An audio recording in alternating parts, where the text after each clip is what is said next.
Hmm. Ayos na lang. Nakita na uwi ka na kanina, hindi ka pa buo. Eh, bili ka nga na 1 kilong bigas doon. Isasayang tayo.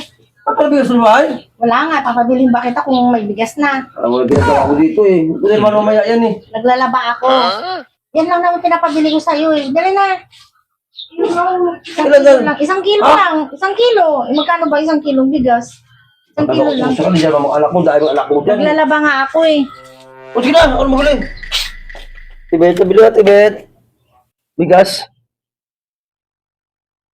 1 kilo na lang, te. Eh, pariduros pala. Pariduros na pala, te. Tahin ko lang kalating bigas. Oo, isa lang. Salamat. Ayos to. Ganun na lang muna ito. Mamaya yung sa akin sa bahay. Yaman si Belinda. Ito lang muna ako. Naing pa yung minuto na yun eh. Gusto ko uminom. Paala sa buhay niya.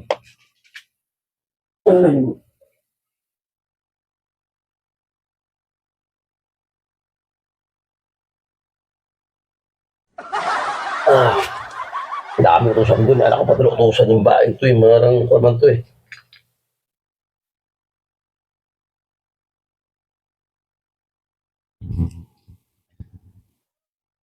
Nababapulo tayo, Tibet?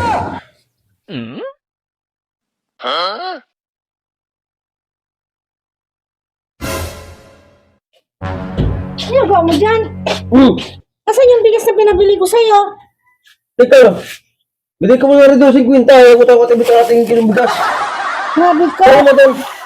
Eh, umuwi ka doon sa inyo mo to. Naglalaba ako eh. Bakit inuna mo yan ang aga-aga? Ay, nawawa ko eh. Nauhaw? Wala ba tayong tubig? Ito malamig doon na konserit niya. Umuta ko isa. Isa pa na lang to. Pinabili kita ng bigas para sa ingin eh. Ito mo sa akin muna. Hindi mo na ito. Inuna mo pa yan. Mamaya maglaba. Uwi ka na doon. Naglalaba ako sa ingin mo to. Ano, ako na ka nang utang dito ng bigas niyan. Tapos, ikaw yung utang dyan. Kuputahin ka. Ako sa iyo. Umuwi ka na nga doon. Inuna mo pa yan.